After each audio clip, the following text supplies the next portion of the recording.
whatever you want to do.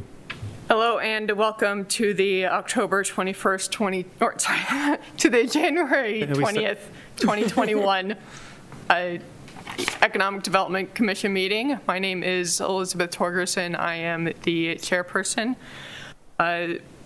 First order of business is the approval of the October 21st, 2020 meeting minutes. If I could turn that over to Gerald, our secretary. I have not had an opportunity to see the minutes, actually. I've just returned, so I've not had an opportunity to read them. No. Does anybody else? Well, the copy that I had online was the July. I didn't even get I didn't see the I read the October. minutes. Okay. I make a motion to approve those minutes, yes. Any second? There you go. 'Cause Motion passed. And just another reminder, if you can make sure you're speaking right into the microphone, that'd be better we are taping, as we usually do, but actually it's live and we tape it, so thank you. Yes. And next up is announcements. Okay, thank you. So we're on number 4, presentations, new business announcements. Just a few announcements. I think we told you before, we've had a series of community discussions around certain industries. And we'll talk about this more later in the presentation. But we had a discussion with restaurateurs during the beginning of COVID. The idea was an opportunity for them to share information among themselves and also to speak to resource partners such as us, Small Business Development Center and others. The second one we had was just about small businesses in general. And the third one is coming up next week. It's with child care providers and with the state child care agencies. This actually is kind of two-pronged. First is, again, to get that industry together so they can speak to each other and kind of share ideas a little bit. The second reason is because we've heard that there's a shortage of quality child care in St. Mary's County. We heard this from numerous employers during our talks with them. So we did have a conversation with the state, and they talked about they have a rating system for child care. So we want to make sure that the state is connected with the child care providers. In our discussions with the state, they said that St. Mary's County is probably less organized than both Calvert and Charles counties in terms of child care providers, where they have a little bit stronger of an association. So it'll be good to have a formal connection. So the date of that is that next Thursday, Kelly? The 28th of January. At 2 o'clock, and that's open to anybody, is that correct? Yep. It is correct. It is correct. So we will pass that information out to you in case you care to listen in. Mm-hmm. Next announcement is with our grants program. As you know, during almost all of COVID, we've kind of turned it into a grant agency. We've given out money from the federal government, CARES Act funding, and also money from the state. And we have given state money to restaurants through a restaurant relief fund.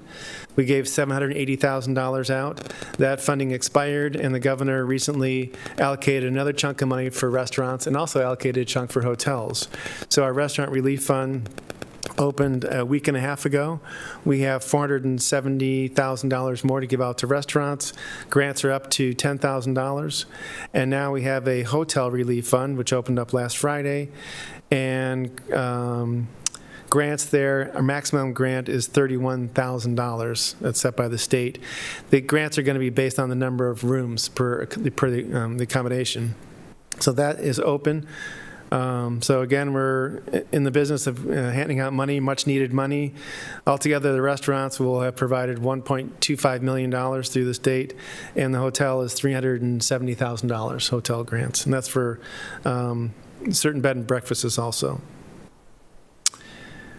On our ag and seafood side, as you know, we're in the process of moving our North County Farmers Market.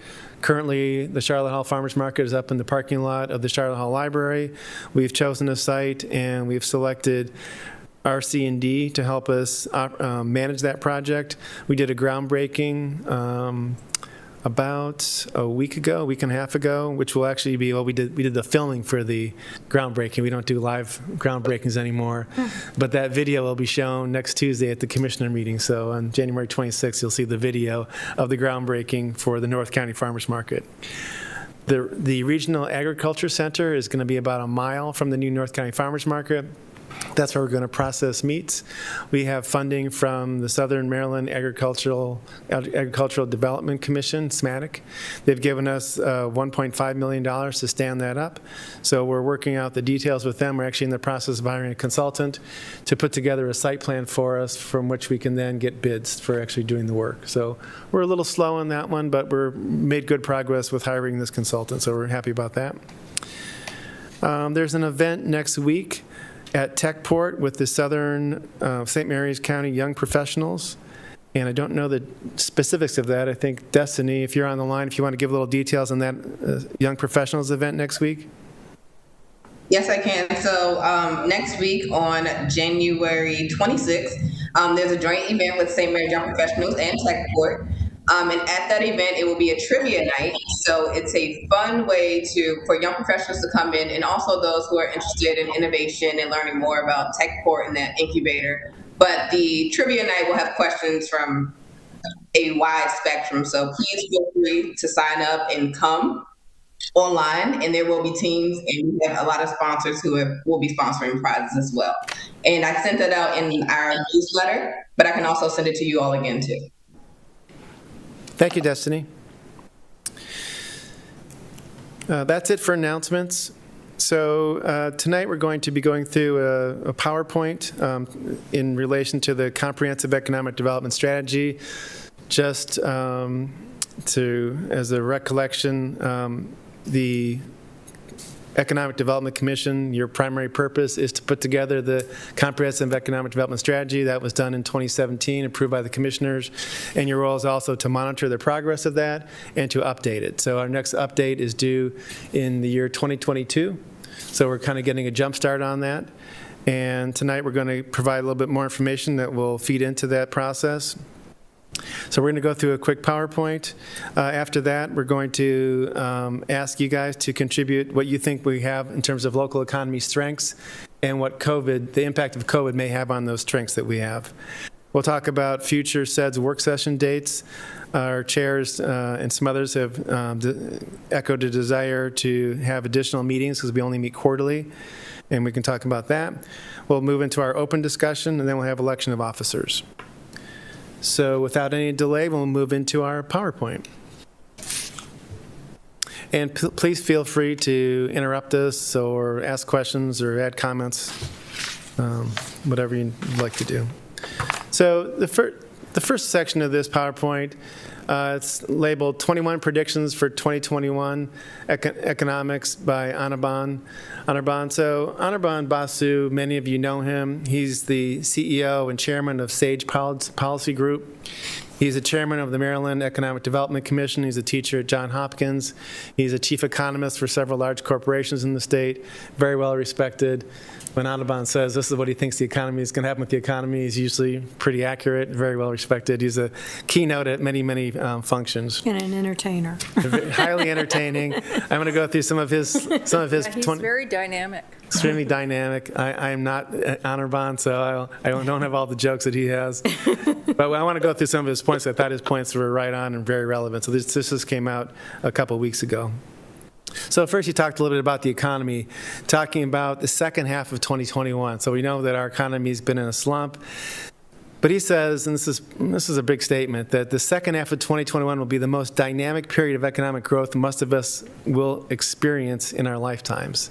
So we're really going to ramp up. I think his feeling is once we get COVID under control with vaccines, things are going to start opening up, and people are going to have that pent-up demand to do everything and spend money and go out and do things. And so that's something to look forward to. That's obviously a positive prediction.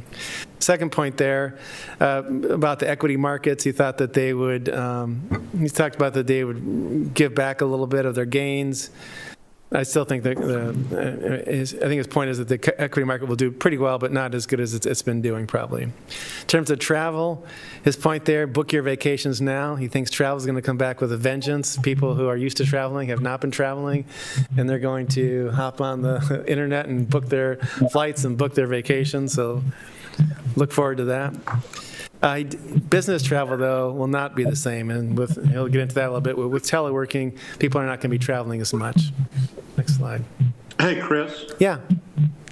Tom Sanders? Did he say anything specific to the government contracting market and that rebound in the second half of 2021 as compared to the greater overall recovery?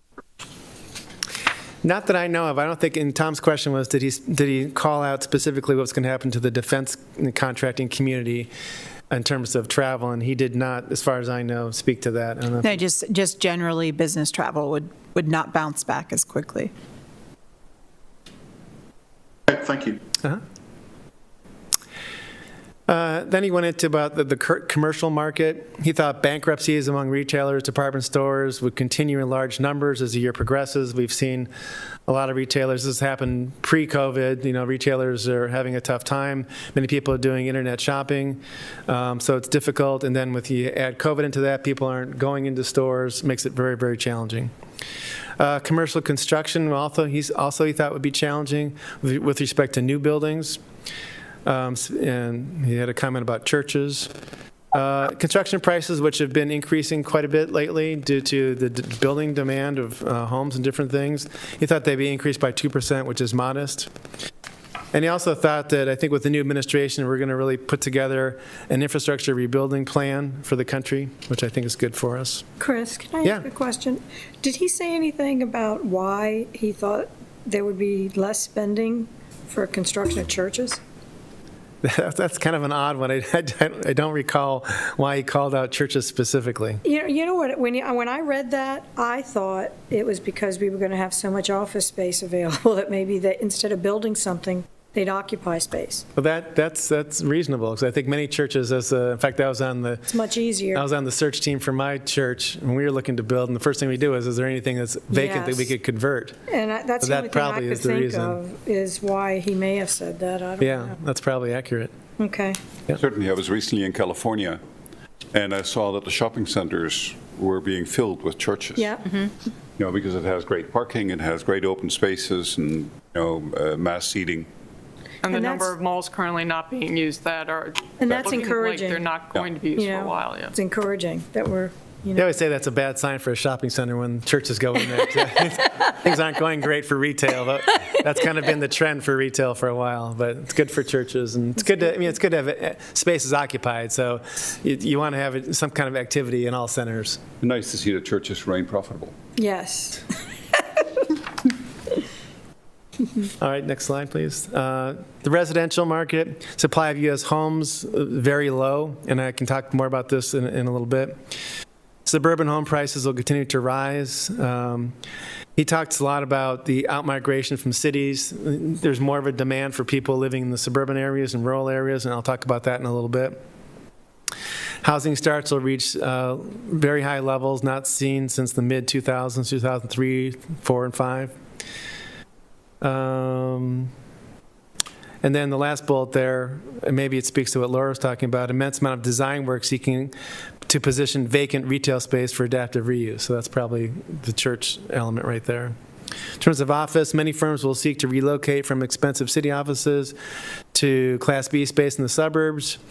The next bullet talking about the demand to work from home from workers. So companies, I think we talked about this last time, companies have kind of figured out how to have their employees telework and still be functional and still be effective companies. Employees, many of them like being home sometimes, maybe a lot of the times. So there's going to be a continued demand for employees, especially talented ones, that say, I want to spend some of my time teleworking. And employers are going to have to accommodate that, because if they don't, they'll go to the next employer and who will allow them to telework. Mm-hmm. And final slide. Those retailers, apparel retailers that are going to survive will have substantial sales volume growth. Many nurses will leave the workforce. I imagine that's because of the immense pressure on them these days. Wedding industry will surge. More of a vow than a prediction. I'm not sure why he talked about the wedding industry. Electric vehicles, he thought there'd be still a very, very strong, even stronger demand for electric vehicles.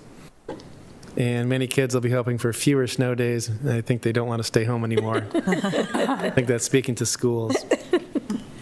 So those are kind of high level, but I think on target points. I think that kind of can help us inform our discussion a little bit. So So I'm going to turn it over to Destiny now, who's going to talk a little bit about some of the impacts on COVID for some of the industries we've spoken to. So Destiny, take it away. Hello? We can hear you.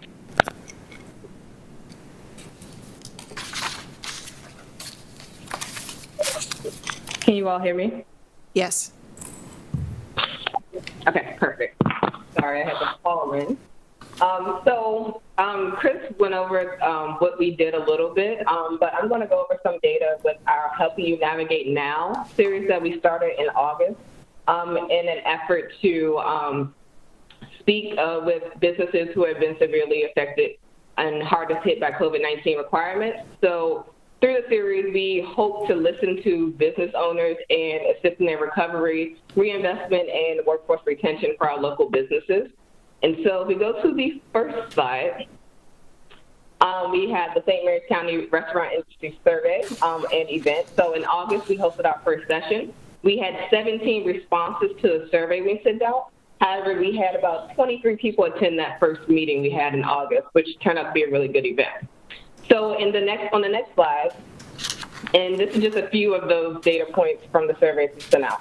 And the survey, just to note, the survey is a little dated because this was done in August, but we want to give you a context of the response we received from these businesses. So when asking them, have your total sales increased with the addition of dine-in options, about 58% of them said yes. This is a good indication of where we were going in August. The next one, since there's a 6-foot distancing regulations and 50% capacity, we asked, how does this get you to your pre-COVID normal seating capacity? And we see that about 41%, between 35% said they were at between 41 and 60% capacity. So this is just showing different capacities that different restaurants were experiencing during this time. The next slide, under current guidelines, are you approaching capacity during peak times? And 70% said yes.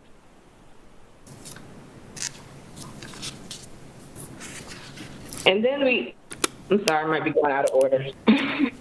And then we asked them, had you had to lay off workers? 58% said no, and that probably had to do with some of the funding that we received, and that goes into our next question. Have you applied for COVID-19 relief funding? Everyone that answered the survey said yes, because at this time we were pushing out a lot of information about funding opportunities. And then did you receive funding? 88% said yes. About 11% said no. And of those who said no, we did, we'd ask them if they applied for our county grant or if they applied for any of the SBA grants and loans and things like that. And if they didn't qualify, it may have had to do with paperwork or things of that nature. The next one we have is St. Mary's County Small Business, Retail, and Services Industry. So this session was held in October. And we had 14 responses to this survey. So when we asked, have your total sales increased with the easing of COVID-19 restrictions, about 60% said no. Then we asked by how much was revenue impacted in the third quarter of 2020 compared to last year. And you see the majority answered that they were down by 11 to 30%.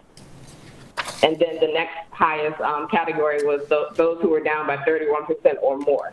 So we can see a lot of people were hurt by this in the small business and retail sector. And then we asked about how much do you expect revenue to be impacted in Q4 compared to last year? And again, we see that down by 11 to 30% and down by 31 or more percent were the highest categories. Then we asked, once the COVID-19 outbreak is contained, how long do you estimate it will take for your business to get back to business as usual? So we see that majority of these answers were, a bleak but realistic outlook. So we see majority of people who answered said it would take more than a year. About 42% said it would take more than a year for them to get back to business as usual. And then we see for the 9 to 12 month category, we had about 21% of people answered that one. And then we asked, under current guidelines, are you approaching capacity during peak times? And about 15% said yes, and over 85% said no. All right.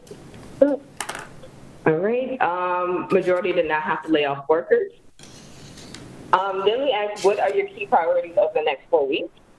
So this was cash flow management was the largest one, and next to maintaining operations, and then workforce and health concerns. Those were the top 3 categories. Then we asked the question, again, did you apply for COVID-19 relief funding? Everyone that took the survey said yes. And if you answered yes, did you receive funding? And the same thing applied that we did for the restaurant survey. And the good thing about asking the funding question during these surveys is that while we had these events, we had our COVID-19 relief fund open, and we also had the restaurant relief fund open, so we were able to share that information with those businesses during these sessions. So, and Destiny, then we have can I ask coming a up- question? Yeah. On your last slide, can you go back to that last slide? How do you define federal, state, local? What would you say is included in those numbers? Yeah, so federal would be any of those SBA loans. PPP So like EIDL or EIDL? and yeah, exactly. And then state would be anything coming from the state of Maryland. So there were some funds by the Department of Commerce that were pushed down. So that would be state. And then local would be the actual grants that we did at the county level. Which were locally administered. Does that make sense? But some were federal funds and some were Exactly. state funds. No, that's true. That's true. But the so like the COVID relief fund that we actually did out of our office, and the restaurant relief fund that we did out of our office, we counted those as local. Say again, that was about the restaurants you said? Say again? The grant programs that, the funds may have came from somewhere else, but that we actually administer in our office, we counted those as local grants.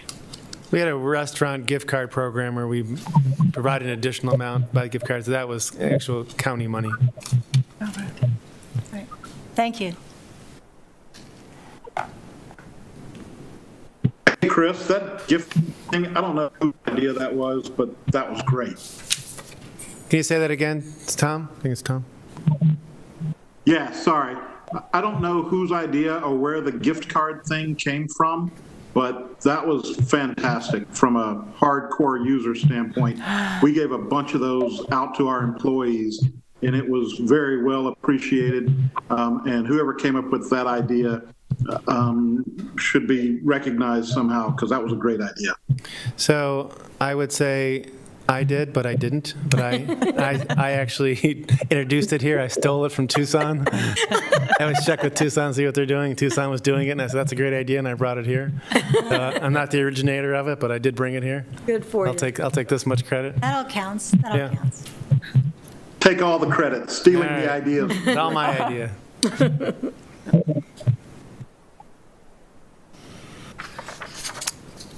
We're up to the Okay, child and then care the slide, last one, Destiny. yeah, so this is the last one. We don't have survey data for this one yet because the surveys are still open. But this event is next Thursday, January 28th. So after that event, we will be happy to share that data with you guys if you want to receive it via email.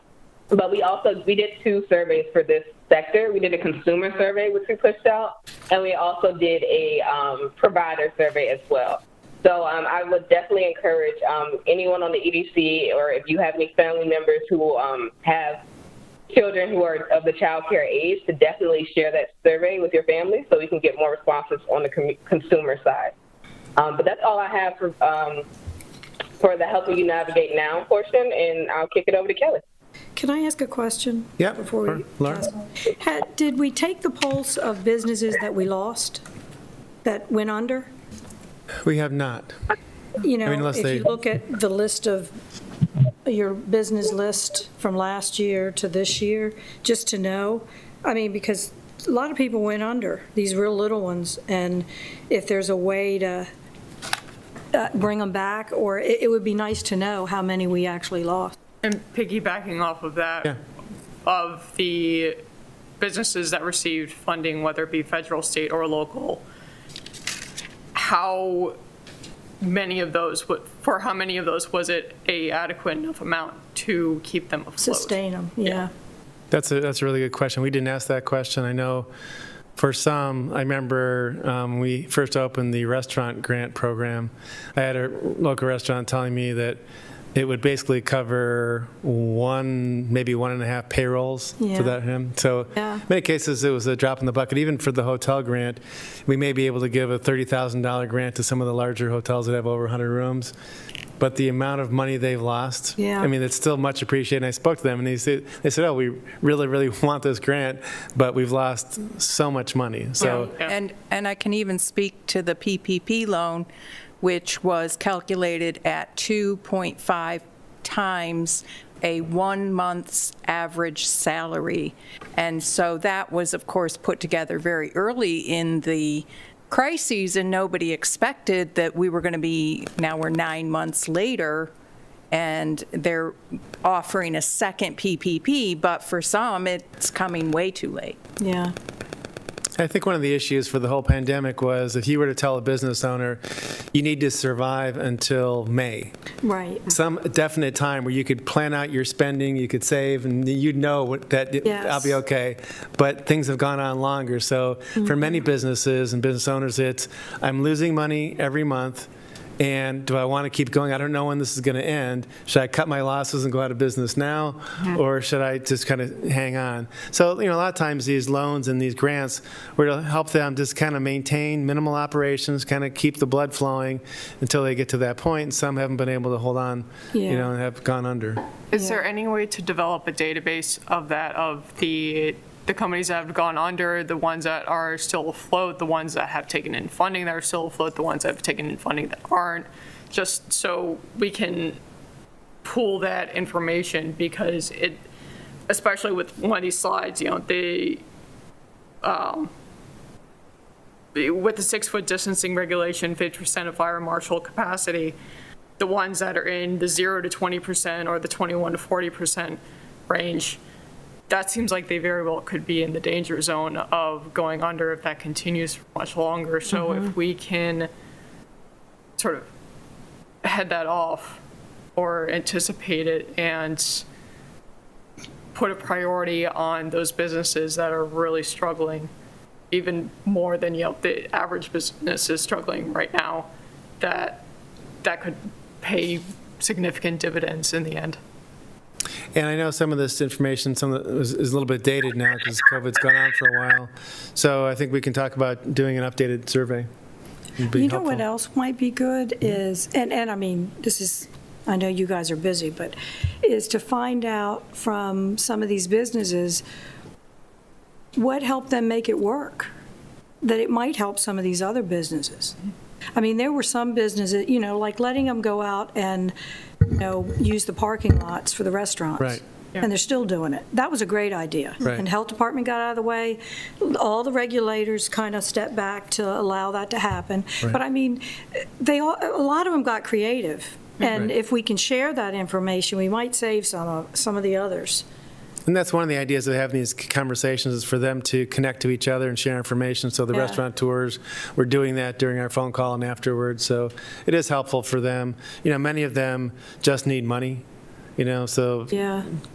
Also, Again. some of the ones that need money most have such a negative opinion of government and such a lack of resources to put their proposals together. Yes. That I know several that have simply said, I'm not going to deal with that. It's just a waste of money to pay my accountant and my lawyer to look at these documents. Right. And some They don't have an the capacity accountant. to put it and- together. And some of them don't have an accountant Yes. or a lawyer.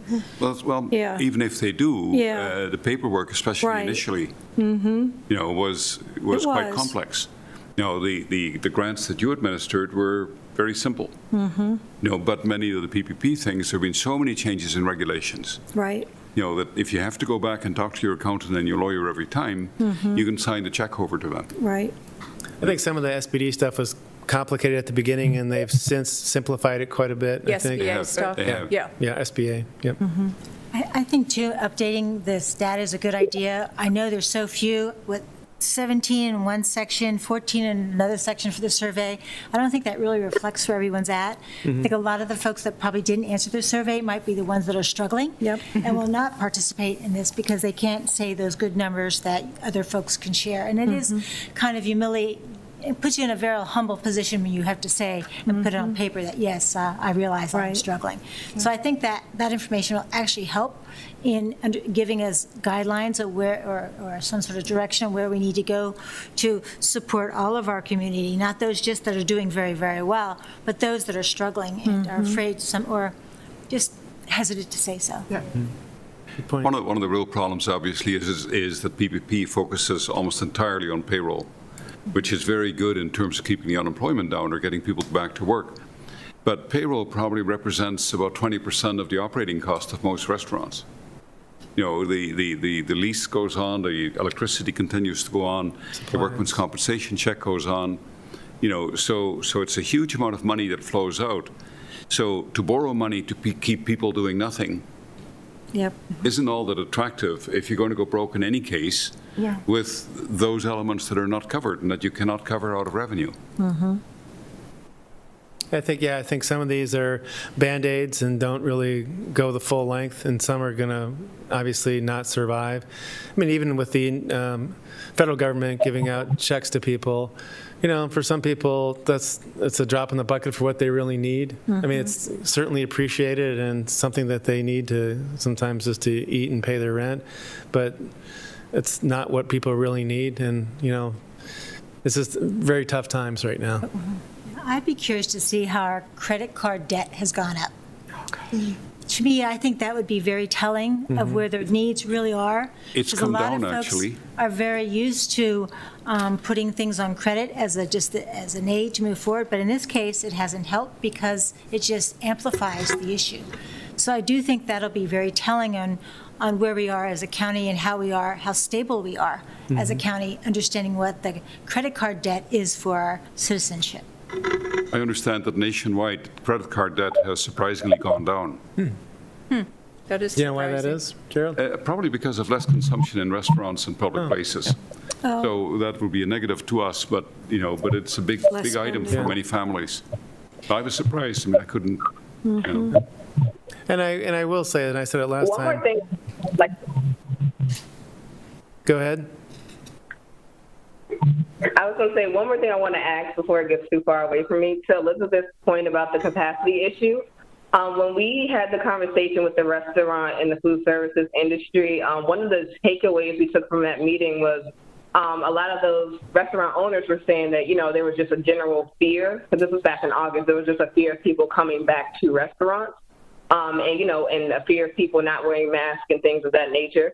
So two of the things that came from that is that we talked to, you know, the health department and coordinated with restaurants a little bit. But the second thing that Catherine was a huge help in, you know, pushing this out was there was a campaign that was developed called Wear Your Love campaign that came out of the conversation with the restaurant industry, because they needed some help to get people, one, to comply to the, you know, different, you know, the new COVID rules and things like that, but they wanted a little more support. So that was one of the things that came out of that that conversation with the restaurateurs. Interesting. I'll also mention, I mentioned this last time, that St. Mary's County has fared pretty well. I mean, compared to many, many places and many counties even in the state.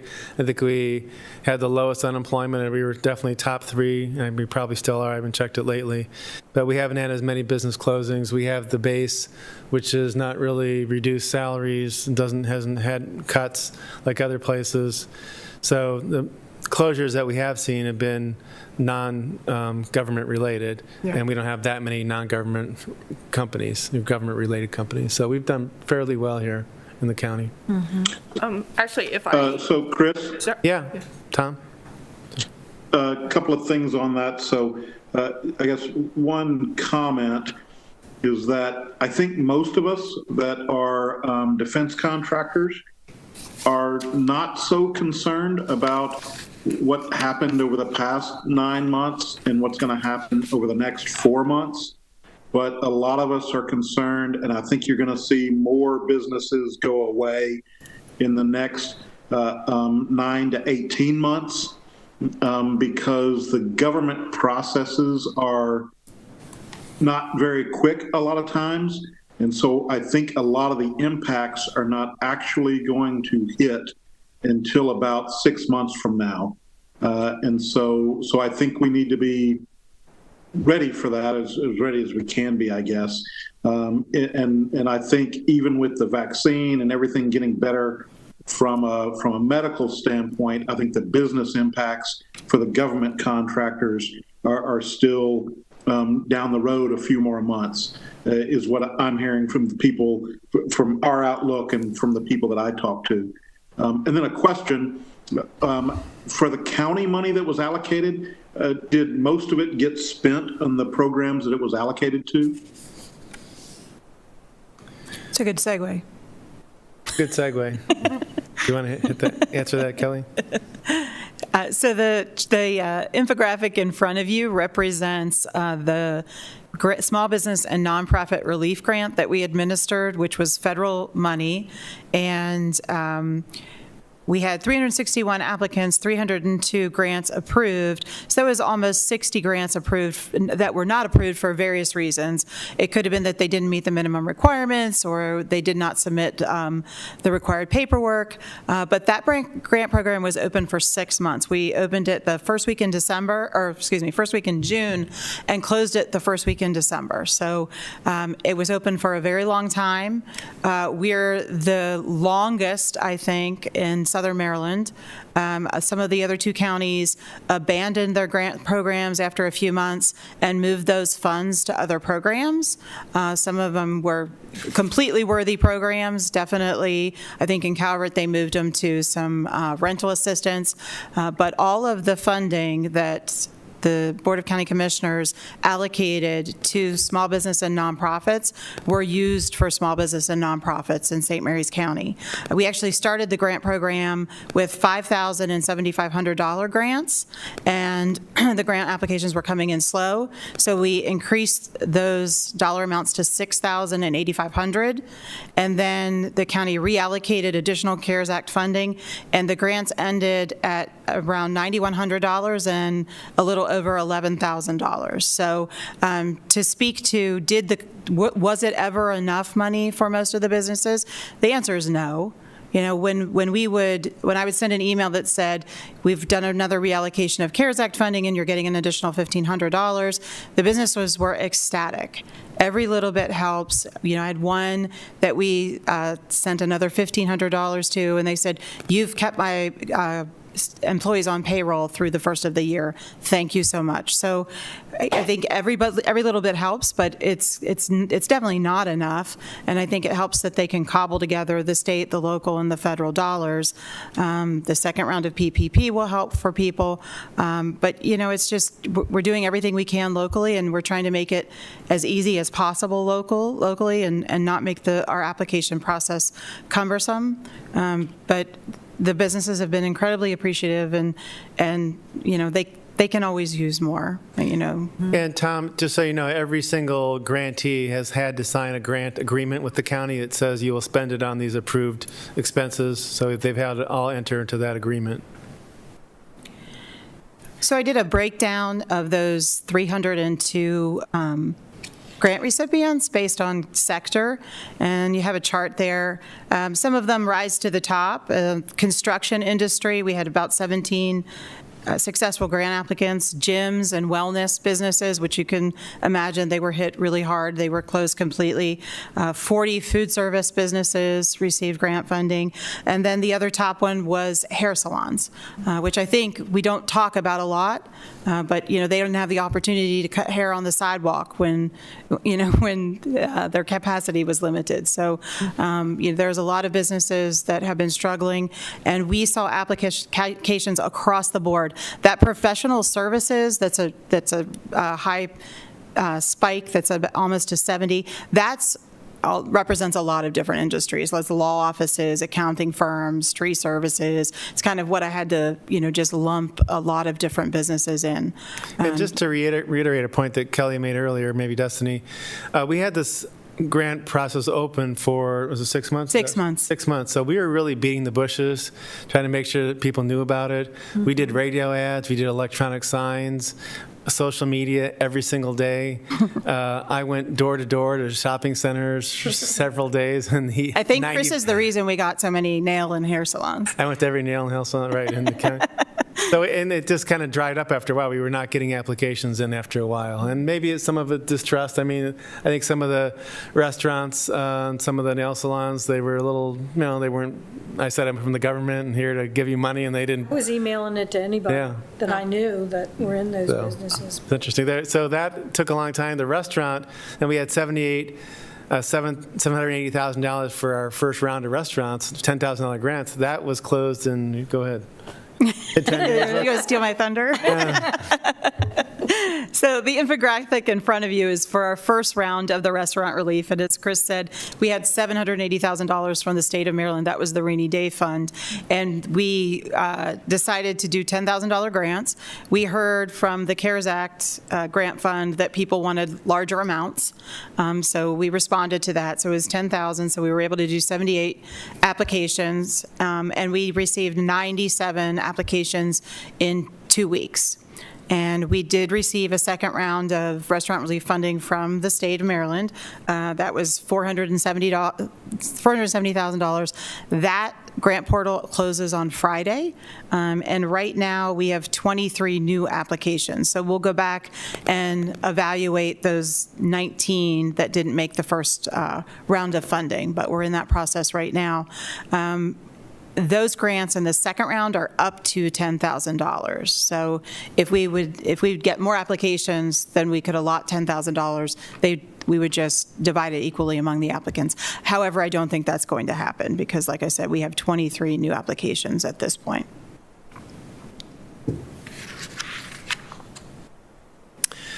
So a little information. We did do a survey in office space. This was, again, early on in the process. Next slide. So we didn't get a whole lot of responses, but I think we talked about this last time. Will you be expanding? One defense contractor thought they'd be expanding. Will you be reducing the amount of office space, at least in St. Mary's County? 4 thought they would be reducing. What about the same amount of space? The majority were kind of in that arena. Since then, I spoke to one of the largest commercial office space owners, lessors in the county, and try to get his take on what he thought the office market was going to be. And the big answer was uncertainty. He's a little uncertain right now. He felt that, obviously, more people are teleworking, but people weren't necessarily giving up their office space. So some are locked in for 1 to 5 years, and they can't just walk away from them. But the employers were also a little bit unsure what they were going to do. So in some cases, while they know they're going to have to do telework, they still like the idea of having people come in at least 1 or 2 days, so they can get together. And there's a lot of reasons that you can have good organic conversations and a lot of strategy sessions with people in the office, and people like to relate to one another.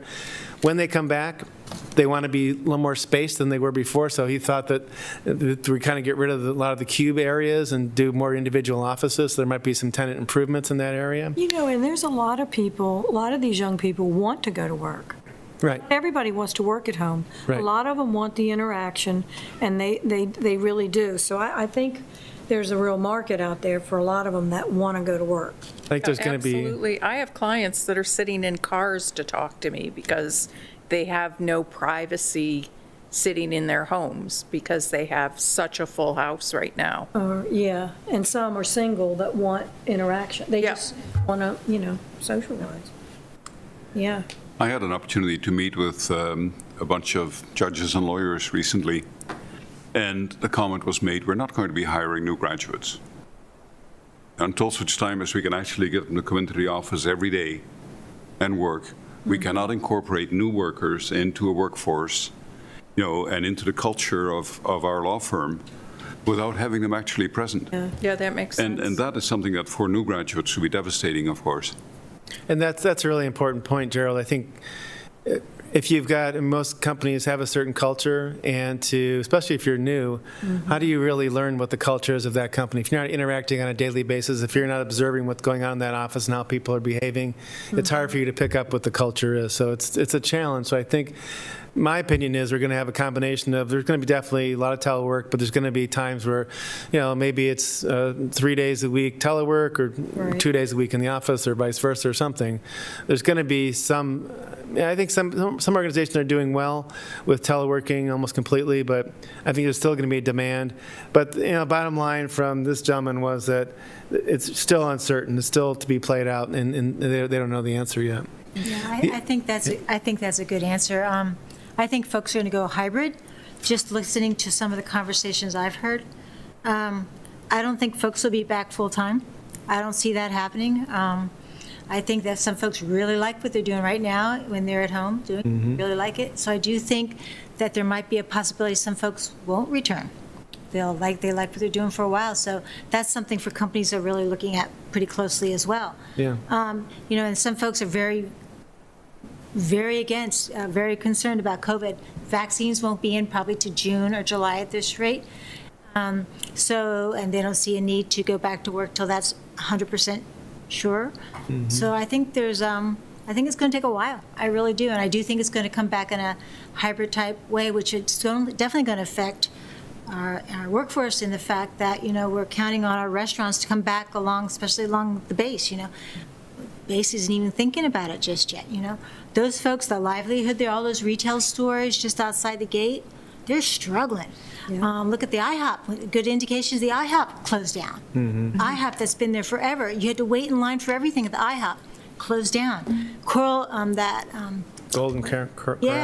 Yeah, that closed down. And a lot of those places closed down. And I think that it's going to take a little while. And we need to just be aware of that.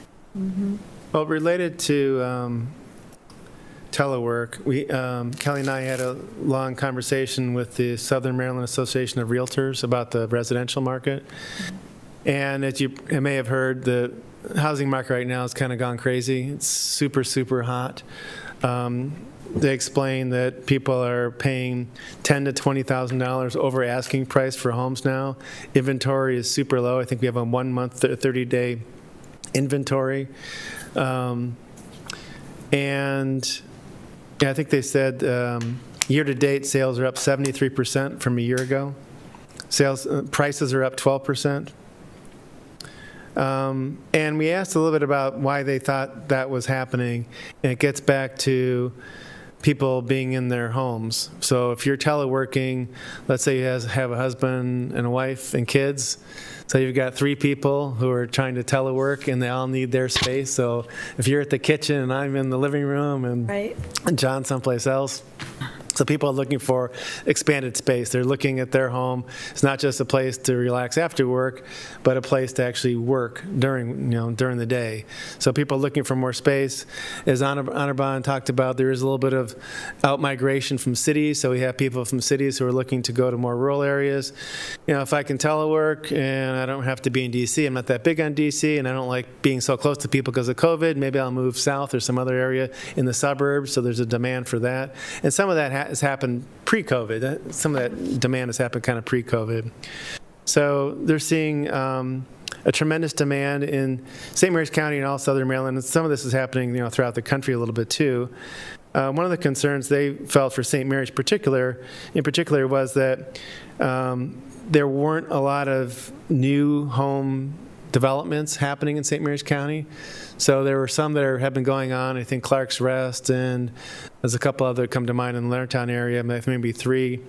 But other than that, there's not a lot of projects in the works for new residential neighborhoods. So they just thought that without new building, that if there's a demand for people looking to buy new homes and the supply's not there, that's not a good situation.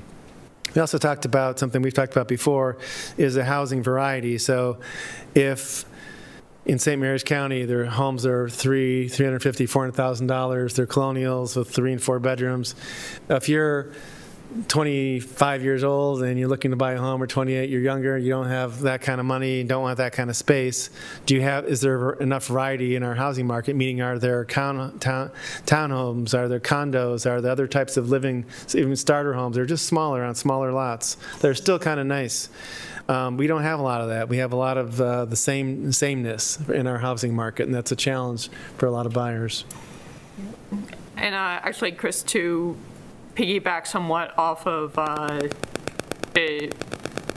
Honorbond's predictions that you were discussing, the significant shortage of nurses, or the significant number of nurses leaving the workforce that it looks like we'll have coming up here once the COVID crisis is relatively past us, it occurred to me that we might want to expand our attract and retain effort to nurses, healthcare workers, anyone in anticipation of backfilling from that new shortage. I mean, I read an article a while ago that hospitals were literally in a bidding war for, especially in the hard-hit areas, for nurses, and that the nurse had been earning, $50,000 before, was earning 120, or was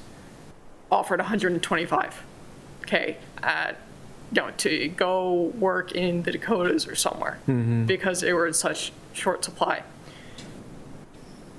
If there is already a shortage after that, and then on top of that, there's going to be another shortage, we need all the help that we can get. We need all of the nurses and healthcare workers that we can get, especially given that the size of the county is just, it's expected to grow. We're trying to get it to grow, and MedStar is one of our largest employers on top of that. So we've worked with employers who are interested to put together packets for recruitment of workers, and deals a little bit with quality of life, talks about the county. We put together folders, so when companies go out to universities to do recruitment fairs, we've got packets for them, because many times they go and they sell the job. So here's what you're going to be doing, and you have these kids come, they know nothing about the county. So what we put together is here's some quality of life things, here's some fun things to do if you're a young person, here's the ways to get engaged, here's some tourism sites, here's some, it's an entire package that helps them see a more clearer picture about what it's like living in St. Mary's County. Right. And that's been well received. So we could reach out to the hospitals and see if they need any of our help in that respect. Of course, if you can look at Anirban, again, he was also talking about the coming inflation. And that's fairly understandable. If you think that our national debt in 2010 was $9.5 billion, we're now pushing 30 billion, a trillion rather, and we're adding another 2 trillion in the next couple of months. Somewhere that money has to come from at some stage. I'm afraid some of it may come from the defense budget, Yeah, and which that's will what Tom impact us was very alluding to heavily earlier. here. But it also justifies if inflation is running higher than the interest rate that you're paying on a 30-year loan or a 15 or a 20-year loan, it's a real incentive to get in now. So I think a lot of people, if you look at the statistics, they look very, very similar to 1970, 77, in the time when Jimmy Carter was elected. You saw this tremendous boom of people rushing into the housing market as interest rates started to rise very steeply. Right. I think when you're talking about the workforce for our healthcare folks, we should lump that in with our educators, our teachers, and our emergency services and our police force, because that's where we really need blended housing. We need a blended housing environment where you have single-family homes and condos and townhomes and apartments. I mean, I was just visiting a little bit, not even far from here, in this one housing area. And in this one housing area in itself, it had single-family homes, had townhomes, and apartments to satisfy any person that would need a different level of income and to support different types of work. So I think we really do need blended real estate and supporting not just single-family homes, because that doesn't support everybody. Right. But just look at all these young folks. And I think not just young folks, we have senior citizens that don't want a big house anymore. Right. They want to go smaller too. So I do think we need to really add more of that type of real estate to our community. Agreed. And the rules do allow for that. I mean, our regulations support that. I mean, we talk about the needs for affordable housing and housing types, that we have to have a diverse form of housing types. Yeah. And it's a matter of finding the right, I guess, the developer And maybe it's some kind of incentives for them, because I think if you're, and you would know this better than I do, Laura, but if you're a home builder and you can sell $450,000 homes, $500,000 homes versus $250,000 homes, your profit margin is probably more on those big ones if there's a demand for that, which it sounds like there's a demand. Yeah, the condos can make it Yeah. make it work a little better. But Okay. The county needs to express that, though. Yeah, right, exactly. It know, also and needs to be support that. reflected in the planning program, though. So because if you get small lots, for example, where do you put your septic tank? There's a very Well, small that's why portion of the things county aren't that always has affordable. services. When we say it's Yeah. affordable, having a small house might be affordable to construct, but the infrastructure to it kicks you out of affordable. And those are the types of rules that have to change. It's just like tiny houses.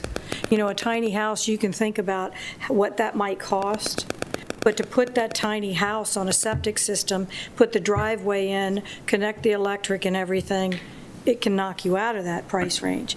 And those are some of the design standards and regulations that have to change to make things really affordable.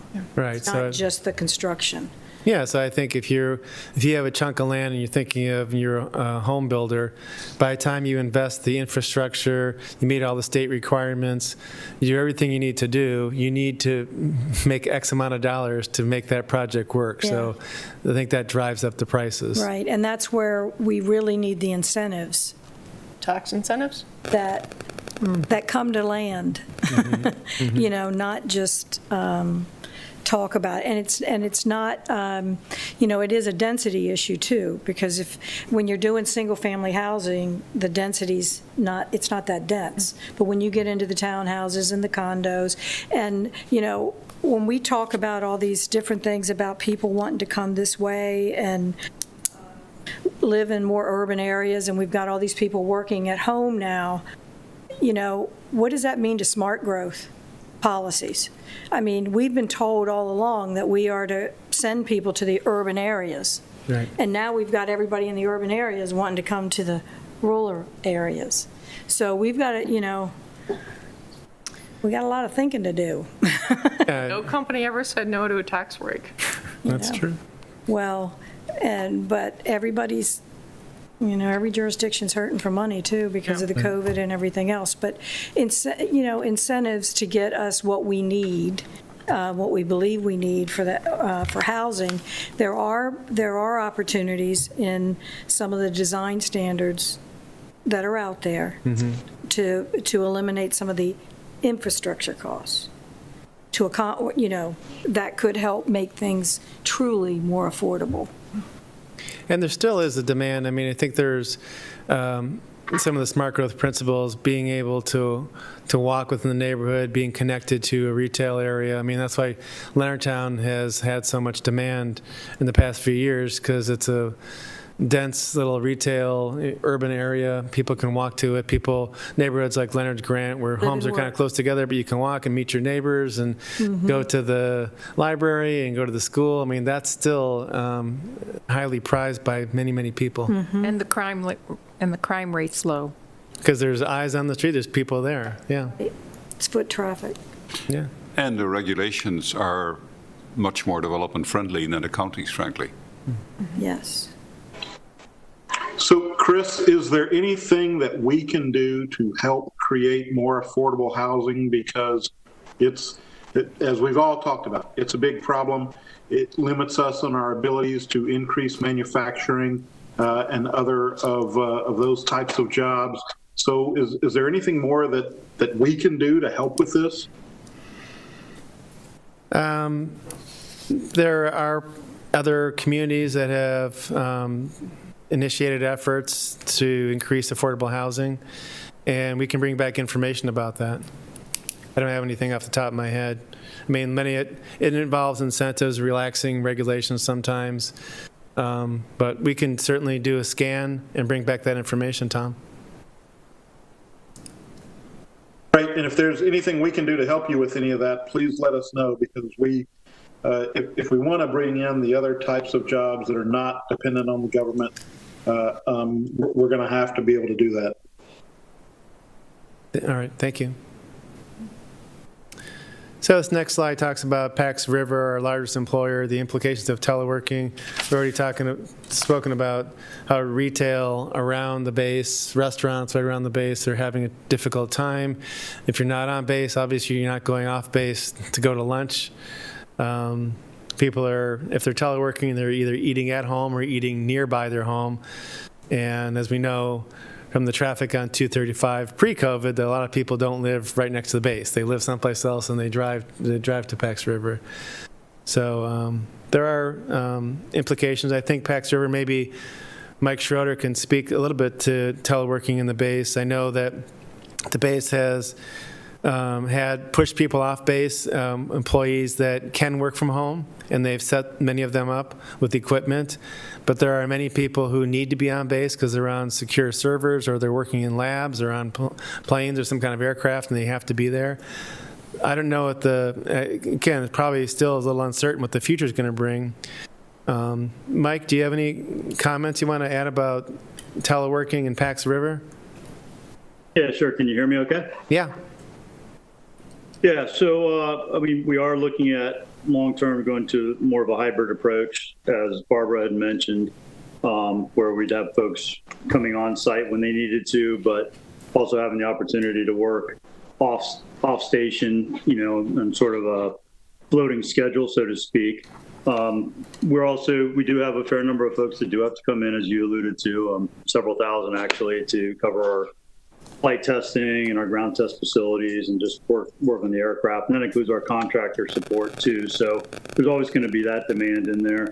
One of the things we're doing right now is we're actually shifting some of our priorities to incorporate some additional classified spaces, which is kind of changing the dynamic of relocating folks that have been sitting in various locations for the last several years into other locations as we look at possibly raising the security level of some of our existing buildings. So a lot of that is in churn, but overall, the long-term outlook is to go to more of a hybrid, less density of seating requirements, even post-COVID. So that's kind of a summary of where we are right now.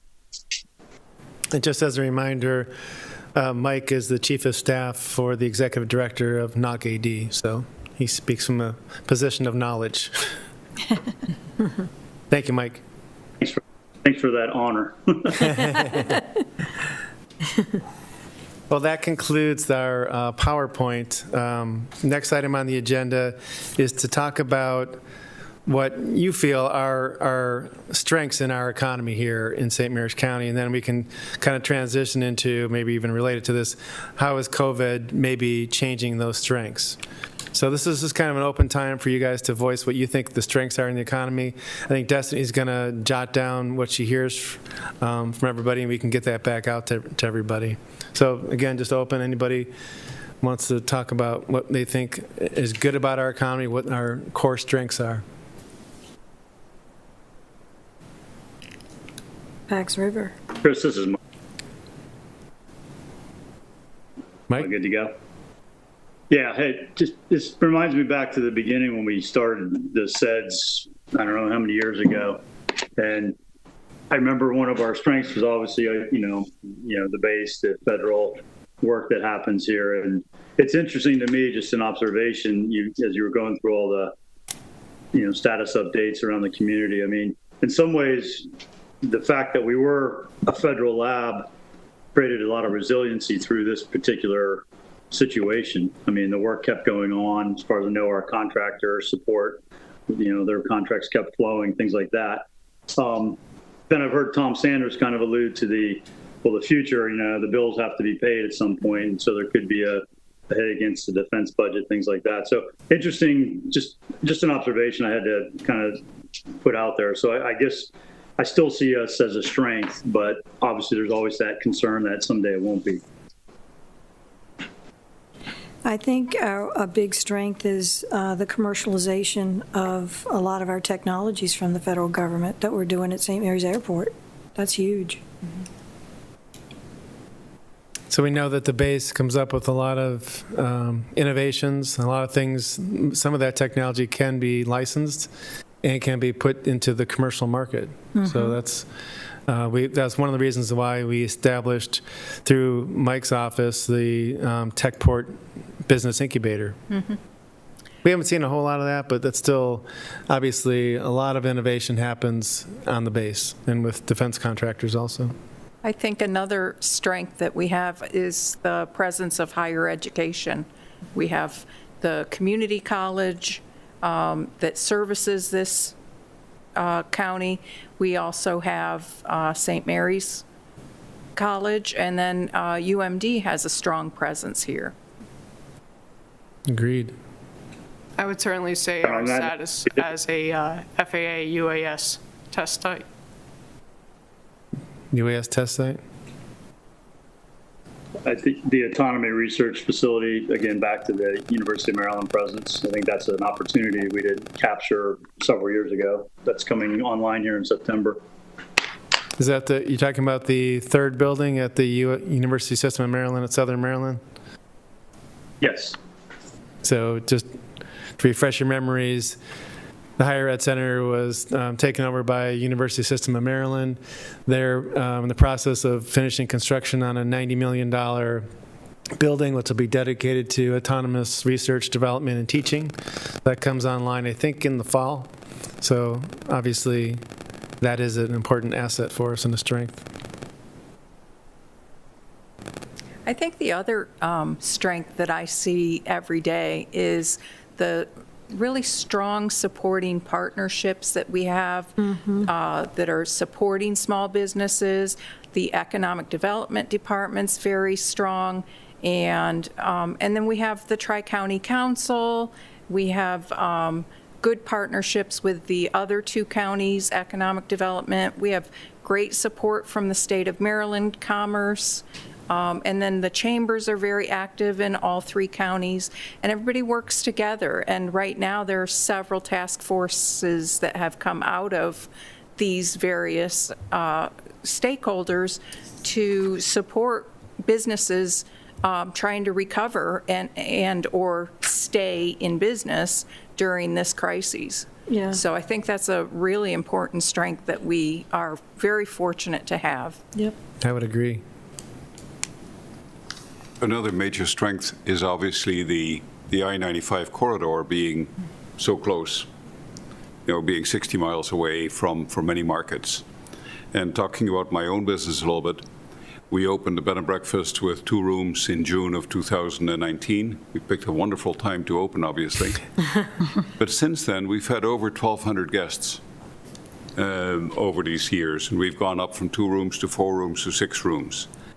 And the common theme from all 1,290 is we never knew what there was in St. Mary's County. We never realized that it was so beautiful and so rural, that there were so many interesting historic sites, that there were so many nice beaches, that there were so many nice parks. But the fact that you hear this constantly of, we never thought of that, we never heard of it, we never believed it. So in the last months, since last spring, we've had many of the senior doctors from CDC who are working on the vaccine came to our inn, spread the papers on the floor, and said, we're working from home, but if I stay at home, people bother me. So I'm coming out here so they can actually work. We've had diplomats from most of the leading embassies. We've had an influx of people that all say they are referred by somebody who has already been here. So, so to a great extent, I see St. Mary's and Calvert, counties emulating what has happened in the Eastern Shore, 15 or 20 years ago. The benefit is we don't have a bridge to get here. It's so much closer. So I think that hospitality, and that whole service industry that is not strictly restaurant related or not strictly hotel related is going to feed many different sectors of the economy. All of our clients go for dinner in restaurants. They go to Pier 450, they go to Ruddy Duck, they go to Leonardtown, they go to Solomon's Island. They do not stay in, generally speaking. They go out and they spend money. and are not afraid to spend the money. And so I think that is something that we really also have to think about very carefully. It's a huge selling point that we're within 60 miles of the I-95 corridor. Right. Absolutely. Incidentally, Chris? I don't know if you contributed to this, Chris or Kelly, but we just got a call from the state of Maryland saying that they would like to feature us in their annual publication that's Yeah, coming up. Fantastic. Oh, that's wonderful. news. So, Yeah, congratulations. thank you. Yeah. I don't know if you had anything to do I with did it. not. I can't We're take credit for also, that we were either. also just admitted to the select registry Right. of outstanding inns, and we are now the only one in south of Baltimore and east of Ottawa, Washington, Yeah. on the western shore. Wonderful. Congratulations. Chris, can I back up and add SBDC as one of the stakeholders? Yes. How did I not mention them? I wrote it down even though you didn't say Thank it. you. Somebody else on the phone had a comment? Chris, Yeah. this is Phil. Hey, Phil. Phil Lane. Yeah. Hey, I kind of want to piggyback on what Gerald was touching on. And I think one of our strengths here in Southern Maryland is opportunity. And basically Gerald just kind of scratched the surface. But, with COVID right now, it has really pushed a lot of people into the suburbs, exploring St. Mary's County and more remote areas. I think there's a huge opportunity to expand wedding venues, tourism in Southern Maryland, and there's growing pains because we're not really known for that. But as we move forward and discover, where our strengths are there, I think there's going to be a lot of strengths and opportunity in those particular areas. Agreed. Thank you, Phil. I think another item, too, that is our strength is our historical appreciation and recognition of this county, and the tourism that is generated, or interest is generated from the historical areas that we have here. We have so many different locations, and I think that draws folks in, and I think it's truly a good acclimate. Agreed. I would add being or striking a balance between our rural and agrarian history and being one of the lesser known, but certainly up and coming high-tech corridors for DC and for the East Coast in general. Our waterfront. The fact that we have both here, that you can be in a high-tech environment and drive a half mile and you're in the rural farmland. Yep. And we definitely appreciate our farmland, and we have preservation programs to keep a lot of it in that state for perpetuity. Yeah. We're probably one of the more robust land preservation programs in the entire state. Our waterfront, which we should preserve more of, too, to make sure we have it with access, public access.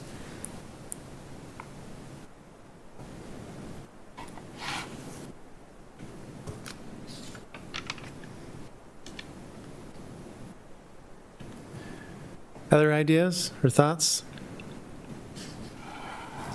What about related to workforce? I think that Lisa touched on this a little bit with education, but do you think our workforce is a strength? And if it is, how would you characterize it?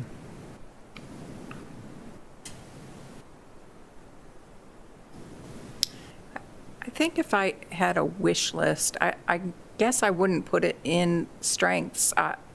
I think where we are in need is developing programs to help the more poverty-stricken residents that we have to be brought up to an education level where they can be employed by these technology Manufacturers. and manufacturers. I think that we have a perpetual web of passing down from generation to generation welfare, and we're not unusual. I think that happens. It becomes a trap.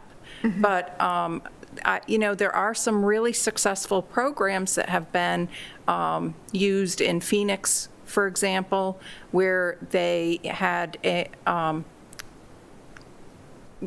worked together with these technology companies to put in place opportunities for employees to be partially funded by the state unemployment department while they're doing an apprenticeship. And so they get on-the-job training where the business only has to pay them a small portion of what that job eventually would be valued at, and then the government subsidizes part of that pay as well. And then at some point, the determination is made, this person is now capable of doing the job, and the business hires them on at the value of the full value, because now they can give them. So it was called Apprenti, and it was excellent prototype, and I can provide you with some more detail. I've pitched this idea repeatedly to various organizations, and I really think it would be wonderful to do something like that, especially when I look at how poverty-stricken Lexington Park residents are. And not just Lexington Park, not just all over the county. If you look at the quality of the elementary schools and secondary schools, they're in the 5s and 6 out of 10. There does not appear to be a strong STEM program or a science and technology program. Well, Gerald, and you mentioned that, and another part of Apprenti was that they were offering teachers during the summer to come into technology businesses and learn what kind of education to provide elementary and high school students to put them on the path. And Barbara, of course, has a great deal of experience in the STEM program from her days at Riken. And I should have done this when I started this topic, but, part of the analysis for our SEDS is this SWOT analysis: strengths, weaknesses, opportunities, and threats. And I don't want to cut off the conversation, but I think what you identify is really more of an opportunity. Yes. It's not a strength now, but it's an opportunity for us to take people who are lower income, who may not have the skills. We know that manufacturers and other businesses need workers, so we have this disconnection here between people that need work and may not have the skills they need, and the employers that are looking for people all the time. Yes. Great opportunity. I get the sense that so much of our workforce is transient. It's coming from outside in. And then the people that live here are stuck taking, the minimum wage jobs because they don't have the education. So I think it's an opportunity, indeed. I know Tom Sanders is on today, and he knows exactly what I'm talking about when I'm going to say this. We did a gap analysis in 2016-17. The results came out. And what they found was there's a big gap between high school graduation and what's next in the person's life. That's a huge gap. Yes. And we need to figure that out. We need to bridge it. And there's some good answers to that. We haven't gotten that far. We need to get there. We need to put a priority on that. Because when you look at our workforce is aging. The workforce we have in place is aging.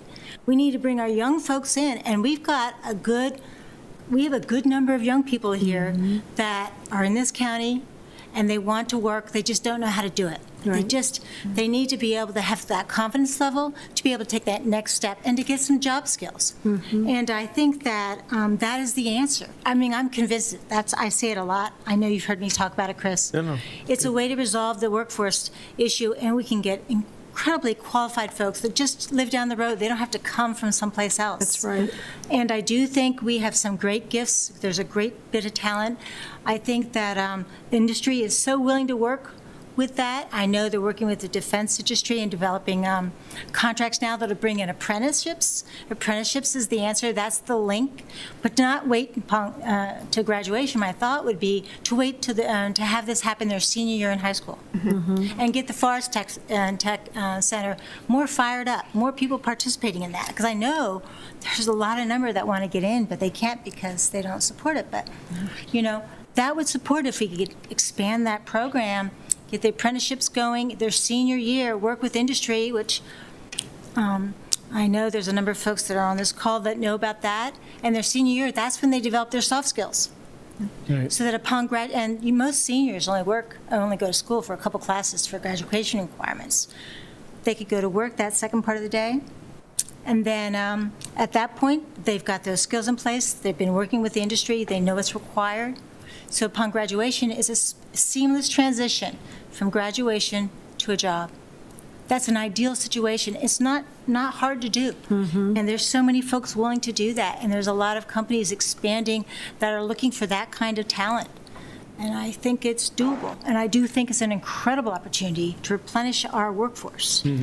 Absolutely. And springboarding off of that, I think even the kids that do receive post-secondary education, the problem we've had for so long and are still having is, yes, St. Mary's County is getting more desirable for young professionals, but there are so many kids that go away to college or to grad school and they don't come back. So while we're bringing in all of these transient people that their homes are somewhere else and hoping that they stay, we need to put more of an emphasis on bringing back the people that, the people that went to high school here in the first place, that went away for college, went away for grad school, because then they come back and they have a real meaningful reason to stay here. Their family's here. A lot of their friends are here. That's going to represent a higher chance of likelihood of them really setting down long-term roots than I think any given transplant or transient person, the likelihood would be of them setting down roots. So. One of the things I failed to mention during the announcements was that St. Mary's County entered into an agreement for a program called the ACT Work Ready Community Program. ACT is the college testing agency. So Ellen Flowers Fields from CSM has had several stakeholder meetings with the 3 Southern Maryland counties, other stakeholders, the superintendent of schools, other players, to introduce this concept. And we're all interested and we're all going to sign this agreement. What it is, it's a certification for workers. So they certify workers at a certain level. And if we join this process, which we are, we can become a work-ready community, meaning that if we're trying to attract companies, we can say we're ACT Work Ready Community. If you're an employer, you can say we're looking for people who are ACT Work Ready who have certificates. If you're a worker, you can go and get a certificate. You can get it by testing. If you're deficient, you can take courses at CSM or other places to get that level and get that certification. So you can go to an employer. An employer may say, I'm looking for someone who's ACT Work Ready, got their certification. Employee can say, I have that. It can be an easier connection for the employer and for the employee, and good for us in economic development also. So we're having a all-day boot camp on the 29th, I think it is, on next Friday, to learn more about the program. Learn more about the program and get trained by the ACT folks. So we're excited about that. That sounds good. Yeah. So I would say the challenge in most programs, especially internship programs, are the applicants that receive those internships are usually the kids that are going to end up going to college, and because that looks really good on a college application, and then those kids usually stay away, right? So when we're developing programs, we need to think about how we can cater to the kids who are stuck in perpetual poverty and kind of meet those kids where they are now, and give them a ladder to that next step. We don't necessarily need a program of our top students, because our top students are going to find their way. They've always done, and that's kind of where we're stuck right now. That's kind of why we have the problem we have, is because our top students, like Elizabeth said, they receive their internship when they're in high school, their senior year. They graduate, they go to a college, and they just decide to stay away. To where we have a base of people here that we need to cultivate and educate, and then those will end up being the workers that go to work in the manufacturing sector. Yep. Another great. And that's perhaps one of the areas that we've not talked about in terms of what assistance can be provided during the era of COVID. We're now probably heading to the third school year of interruption. Yeah. And from talking to some of the teachers, they say that a good portion of their students they haven't heard from since COVID started. I know. So remote learning is fine, except for the weaker students and those who don't have the resources and don't have the support at home to actually stick with it. What is happening to those children? We are already ranked in the industrialized world. I think the U.S. ranks 38th in first in elementary and secondary education. Most countries are back in school. They have not been out of school for as long as we have. And yet, like I said, we're going into the third school year probably. What can we do to support that and to see if we can maybe supplement? I hate to say give money to the school board, because it doesn't seem that that's the issue. There doesn't seem to be an effort to provide other mechanisms to bring those children who've been left behind back into the education system. So that's a real problem. Fairfax County just before Thanksgiving, it came out and they made this announcement. Fairfax County, which is one of the largest in the United States, 70%, over 70% of their students were failing because of COVID. They need to see teachers. They need to be with the teacher. They need to interact with teachers. So within our own county, I know I do a lot of work with teachers. I work with a lot of students. And it's not unfamiliar to see some students have zeros at this point. They started the year in September, they have zeros. What does that mean? Well, zeros mean they're not attending class. Yeah. Right. They don't have that discipline. Why? Because we've been educated with teachers. So that is a serious issue with our education. It's going to be an issue that's going to follow us for a long time. Is that from the lack of discipline, or is it from lack of network infrastructure?